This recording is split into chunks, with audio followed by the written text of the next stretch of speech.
I feel like most of us treat writing like, well, like trying to push this giant boulder up a ridiculously steep hill using just pure willpower. Oh, absolutely. Every single morning. Right. You wake up early, you're staring at this massive rock, your muscles are already aching just thinking about the effort it's going to take, and you're really just hoping you have enough mental caffeine to shove it, maybe a few inches forward.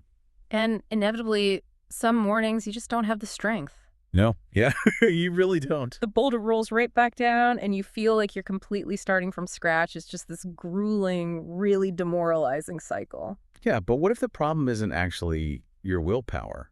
I mean, what if the real issue is that you're relying on fleeting motivation instead of, like, actual neuroscience? That is exactly the question we're tackling today. Because we are diving into an incredible stack of sources for this deep dive that are going to help you completely rewire your approach to writing. We're unpacking insights from James Clear's Atomic Habits, Jen Sincero's Badass Habits, a really fascinating behavioral science piece by the author Beck Evans, and a comprehensive research report specifically on morning writers. It's just a brilliant mix of behavioral psychology, neurobiology, and highly practical application. It really is. And the mission for you listening today, whether you're trying to finally finish that novel you've been sketching out for, I don't know, 5 years, or you just want to build a consistent morning journaling habit before you get sucked into your inbox, this is your blueprint. Exactly. We are going to show you how to start pushing that boulder and how to build a neurological escalator so that your identity-based morning writing routine actually sticks. But before we even touch the mechanics of a morning routine, we really have to look at the psychological foundation. Right, the root of it. Yeah, because the sources argue that we usually start from the completely wrong end of the spectrum. We focus so heavily on what we want to produce rather than who we want to become. I actually noticed that heavily in James Clear's work. He talks about these 3 layers of behavior change, and he points out that most of us operate from the outside in. We do, yeah. We set these outcome-based goals. We tell ourselves, I want to write a best-selling book, or I'm going to finish 50,000 words this month. Which makes perfect sense on a surface level, right? Because society trains us to value tangible results. But as Clear points out, outcomes are just lagging measures of your habit. Lagging measures. Right. The root of true lasting behavior change is at the core layer, your identity. You have to shift from an outcome-based goal, like I want to write a book, to a deep identity-based belief, which is I am a writer. Wow, okay. Because your behaviors are ultimately just a reflection of your fundamental belief about what is possible for you and who you actually are. Jen Sincero hits this exact same note in Badass Habits. She frames it so brilliantly. Yeah. She says the ultimate goal isn't to struggle through this grueling daily performance of a habit. Yeah, that white-knuckling approach. Exactly. The actual goal is to make the habit such an intrinsic part of your new identity that not doing it feels stranger than doing it. I love that. Right. Just imagine that paradigm shift for a second. Imagine waking up at 6 a.m. and actually feeling deeply weird and unsettled because you haven't written your 200 words yet. But if we unpack the psychology there, it brings up a really vital question. Like, how do you actually construct that identity? Yeah, because nobody is born with preset beliefs about their capacity to write a novel. Exactly. The Latin root of the word identity literally translates to repeated beingness. Identity is entirely learned, and it's conditioned through your experiences. Repeated beingness. That's wild. Clear frames this as a voting system. Every single action you take is a single vote for the type of person you wish to become. Okay, wait, let's unpack this for a second, because this is where my brain immediately starts looking for loopholes. Oh, I'm sure it does. Seriously, if I drag myself to the desk at 6 a.m., I'm half asleep, and I just bash out this terrible, messy, grammatically incorrect paragraph, my conscious mind knows the work is bad. Right. Does that really count as a vote for being a writer? Or is my brain registering a vote for being a terrible writer? That is such a common fear, but the neurobiology here is actually incredibly forgiving. Oh, thank goodness. It absolutely counts as a vote for being a writer. And the reason comes down to how neural pathways are formed. Your brain, especially in the early stages of a new behavior, is looking for evidence of consistency, not evidence of mastery. Consistency over mastery. Exactly. Any repetition provides concrete evidence to your subconscious that you are a person who shows up. So I'm essentially building the neurological infrastructure before I even worry about the cargo that travels on it. That's a really great way to look at it. Every single time you open that document and type a word, you are physically demonstrating your identity to yourself. Quality doesn't even enter the equation. until the habit is hardwired. And, the compounding math Clear provides really backs up why this frequency matters way more than the quality of a single session. Yeah, the 1% rule. Right. It breaks down that 1% rule. Yeah. If you improve by just 1% each day, you end up 37 times better after a year. Which is staggering. It is. And translating to writing, if you just get 200 words down a day, which, let's be honest, feels completely insignificant, almost embarrassing in the moment, that compounds to 73,000 words over a year. Yeah. That is an entire full-length book. The mathematical reality is that consistency always beats intensity. You do not need a heroic, grueling 6-hour writing binge on a Sunday. Nobody wants to do that anyway. Right. You need the quiet, boring reliability of casting that tiny vote every single day. I mean, that takes a massive amount of pressure off. I don't need to write a brilliant chapter today. I just need to open the polls and cast my vote. Exactly. But knowing that doesn't really solve the biological reality of 6 a.m. My willpower at that hour is essentially zero. Most people's is. So how do we ensure that daily vote actually happens when we are tired, unmotivated, and the bed is just really warm? By entirely abandoning the idea of motivation. Wait, really? Just abandon it? Completely. This is where we transition into the mechanics of the morning routine. Clear has a famous maxim for this. You do not rise to the level of your goals, you fall to the level of your systems. Yeah. A goal sets your direction, but a system is a predetermined set of decisions you make once, in advance, so you don't have to rely on willpower when your brain is foggy. It's basically like laying out your running shoes the night before. Exactly. You're trying to remove every single excuse your half-asleep brain might invent at 6 a.m. You're proactively reducing the friction. Yes, friction is the ultimate enemy of new habits. A writing system requires deciding 4 parameters ahead of time: when you write, where you write, how much you write, and what happens when you miss. Okay. And we can lock this in using Clear's 4 laws of behavior change. The first law is make it obvious. You use an implementation intention. You don't vaguely say, oh, I'm going to try to write tomorrow. Right. So I never works. You state, I will write 300 words at 6:30 a.m. sitting at my kitchen table. The sources also talk about habit stacking here, which I love. Yes, so powerful. Attaching this new, fragile habit to a solid old one.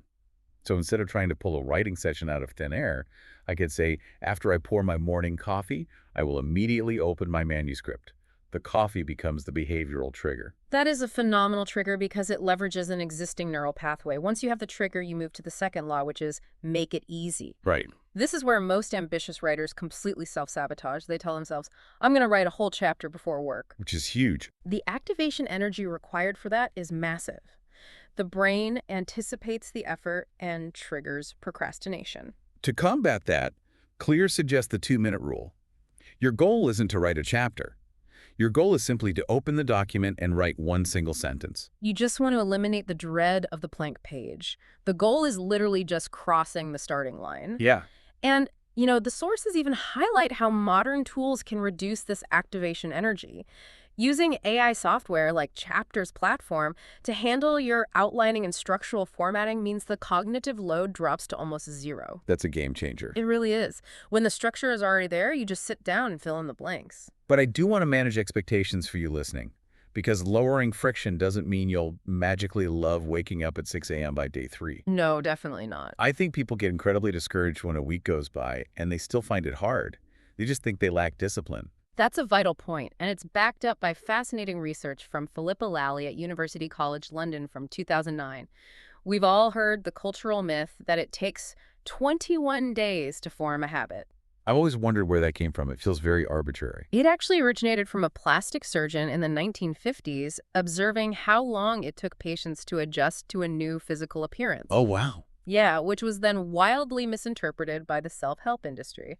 Lally's actual scientific research found it takes an average of 66 days for a new behavior to become automatic. 66 days. And depending on the person and the complexity of the habit, it can range anywhere from 18 to 254 days. So writing a novel is going to sit on the much higher end of that spectrum compared to, say, drinking a glass of water every morning. Undoubtedly, Yeah. writing is a highly demanding cognitive task. It requires deep focus and creative energy, unlike a simple motor skill. You have to anticipate a systematic process of at least 2 months before this starts feeling like second nature. It's a neurological marathon, not a sprint. But knowing it takes 66 days doesn't stop your brain from craving a reward on day one. No, it doesn't. We've got our identity shifted, and we've built this friction-free morning system. But once we finish those 200 words, how do we guarantee we actually want to do it again tomorrow? Because this is where the sources reveal that almost everyone gets rewards completely fundamentally wrong. This might actually be the most critical distinction in the entire deep dive. It all traces back to Charles Duhigg's famous habit loop cue, routine reward. Right. The cue is pouring the coffee, the routine is writing the 200 words, and then comes the reward. But the behavioral science blog post by Beck Evans points out a massive fatal flaw in how we typically try to reward ourselves. Well, normally my instinct is to think, okay, I did the hard thing, I wrote my words, now I get to enjoy my really nice, expensive cup of coffee in the living room. But Evans argues that delayed reward isn't actually wiring the habit in your brain. What's fascinating here is the sheer speed at which the brain operates. The brain is an association machine made up of billions of neurons. When you perform an action and immediately experience a reward, dopamine acts as a chemical messenger across the synaptic gap between those neurons. Okay. It literally strengthens the physical connection between the cue and the behavior. It's the mechanism of neuroplasticity neurons that fire together, wire together. But if there's a delay, even just the time it takes to walk to the kitchen, those specific neurons associated with the writing effort have stopped firing simultaneously with the reward. Right, you've nailed it. By the time you get up, walk to the kitchen, and take a sip of that coffee, the neurological window has closed. The brain doesn't connect the dopamine hit of the coffee to the agonizing effort of the writing. Wow. It connects the dopamine to the act of walking to the kitchen or just sitting on the couch. So how do we physically trigger that immediate hit without an IV drip of dopamine at the desk? We use a technique BJ Fogg from Stanford calls celebrations. You need a micro-action the precise second you finish. The precise second. Yes. You hit save, and instantly you do a fist pump or snap your fingers or say aloud, "I crushed that." Or you just close your eyes and visualize champagne corks popping. It has to happen at the desk instantly to fuse the dopamine release to the writing behavior. Okay, here's where it gets really interesting. Because my brain is incredibly cynical. The Death Star. I can't fake a celebration. If I do a forced, sarcastic fist pump in my quiet living room at 7 a.m., I'm just going to feel ridiculous. My brain knows I'm lying. So how do we make this authentic enough to actually release dopamine? Fogg actually anticipates this exact cynicism. He advises that if you struggle to manufacture a celebration, you need to mentally hijack a genuine emotion from your past. Hijack an emotion. Yeah. You channel a specific memory where you naturally felt an overwhelming surge of victory. Imagine your reaction to your favorite sports team winning a championship at the last second, or the intense relief and joy you felt when you got a life-changing job offer. You tap into that specific emotional energy and apply it to the exact moment you hit your word count. So I'm essentially tricking my brain's chemistry by piggybacking on a totally unrelated memory. Exactly. That feels like a massive psychological loophole. But I can see how it circumvents the fake feeling, because the emotion you're recalling is very real. It is a loophole, and it works beautifully. It might feel silly at first, but your neurobiology doesn't care if you look silly. It only cares about the chemical release of dopamine to wire the pathway. That makes total sense on a biological level. Right. But wait, where does the coffee fit in then? Or the cake you promised yourself for finishing a chapter, are they just useless? Oh, not at all. Author Gretchen Rubin clarifies this beautifully. The coffee or the cake are what she categorizes as treats or incentives. Okay. They serve a completely different psychological function. Treats are crucial for boosting your self-command, replenishing your willpower, and really just preventing burnout. They give your conscious mind something to look forward to. Right. But we have to separate their functions. Treats keep your overall morale high, but instant celebrations are what actually wire the neurological habit loop. That fundamentally changes how I view my mornings. So the sequence is hit save, do a tiny genuine internal cheer, utilizing a past memory to lock in the neural pathway, and then go get the treat to keep the morale up. You're basically operating on two completely different psychological levels at once. You are satisfying the primitive brain with the instant celebration and satisfying the conscious brain with the treat. And that informs how we design those treats and larger rewards to ensure they are actively fortifying your new writer identity over the long haul. Right, because according to the research report on morning writers in our stack, the golden rule for larger rewards is that they must never conflict with your emerging identity. Which is a trap so many of us fall into. We do something difficult and then we reward ourselves with something that completely undermines our goals. So what does this all mean in practice? It means you shouldn't reward a really productive, disciplined morning of writing by, watching 3 hours of mindless reality TV or endlessly scrolling on your phone. Yeah. If you are casting votes for the identity of a writer, your rewards need to be tangible investments in that craft. You reward the behavior by acting like the successful writer you are becoming. Buy a beautifully crafted fountain pen. Oh, I love a good pen. Right. Upgrade to a premium mechanical keyboard. Treat yourself to a high-end notebook or a hardback edition of a book by an author whose career you want to emulate. Every time you use that nice pen, it acts as a physical, tactile vote, proving to your brain that you take your writing seriously. You are literally surrounding yourself with the artifacts of your new identity. And visual tracking plays a massive role in this identity reinforcement too, doesn't it? It is incredibly potent. Visual feedback is deeply satisfying to the human brain because it provides undeniable proof of your consistency. The sources mention the classic Seinfeld strategy of don't break the chain, simply crossing off days on a large physical wall calendar. That's a classic for a reason. Or keeping a done journal, where you log your daily accomplishments.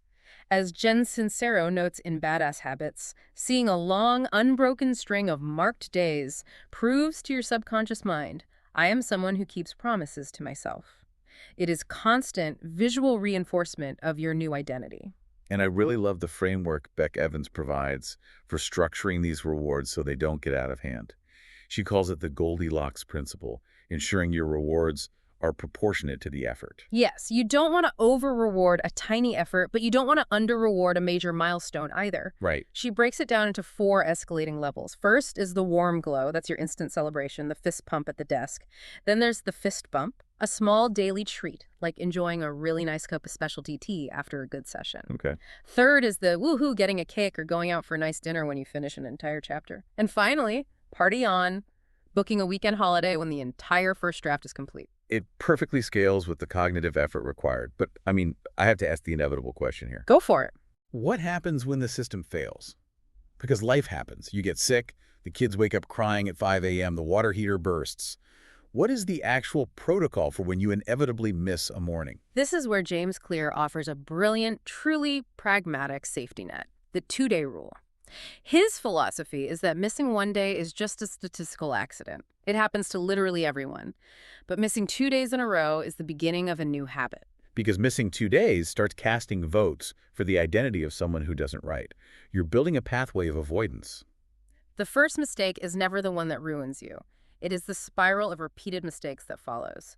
So if you miss Monday due to a chaotic morning, your absolute highest priority in life on Tuesday is to cast a vote. Even if it's small. Even if it's just opening the laptop and writing one single sentence using the 2-minute rule, you must protect the streak and protect the identity at all costs.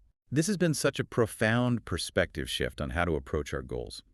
Just to briefly recap this journey for you, we started by realizing that relying on willpower is a terrible, completely unsustainable long-term strategy. We really do have to move from outcome-based goals to identity-based goals. We aren't just trying to produce a book. We are actively becoming a writer, one tiny vote at a time. Right. Then we built a frictionless morning system by deciding the when, where, and how much in advance, relying on implementation intentions and the 2-minute rule to drastically lower the activation energy required to start. And we learned the neurobiology of dopamine, that we have to use instant, maybe slightly silly celebrations milliseconds after we finish writing to actually wire the habit loop into our brains, entirely circumventing the delay of our morning coffee. And finally, we learned to align our larger long-term rewards to reinforce our new identity, ensuring that our treats invest in our craft, and using the 2-day rule to protect our consistency. As Jen Sincero says to close out her book, building a badass habit isn't this flawless, straight, upward line. It's a messy dance of awareness, patience, and self-compassion. It really is a dance. And the tools to master that dance are now completely in your hands. But before we go, there's a fascinating concept buried in the Beck Evans source that completely flips everything we've just discussed on its head. Wait, really? Flips it how? Well, this entire deep dive has focused almost exclusively on pleasure. We've talked about dopamine rewards, positive reinforcement, nice pens, and warm feelings of accomplishment. But what if pleasure simply isn't your biggest psychological driver? Oh, I think for a lot of people, positive reinforcement just doesn't light enough of a fire under them. Exactly, and behavioral economics has a term for this, loss aversion. Scientists have found that from an evolutionary standpoint, human beings are wired to be far more motivated by the fear of losing something than the prospect of gaining something of equal value. Really? Yes. The psychological pain of losing $10 is actually much more intense than the joy of finding $10. We are evolutionarily programmed to protect what we have. That makes a lot of sense, actually.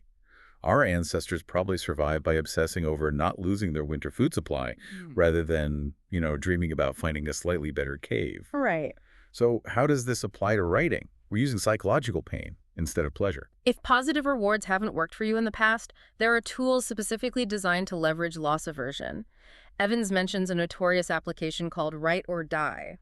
You set your word count and a time limit, and if you stop typing for too long, the app will literally start deleting the words you just wrote. Oh, wow, that is genuinely terrifying. Just watching your hard work evaporate because you pause to think. Yeah. It is very intense. Or if you want to raise the stakes even higher, there's a platform called Stick, developed by behavioral economists at Yale. You sign a binding contract and place a financial wager. You put your own hard-earned money on the line. Okay. If you miss your writing goal, the money is gone. And to make it even more painful, you can set it up so your money is automatically donated to an anti-charity, like a political cause or organization you actively, passionately dislike.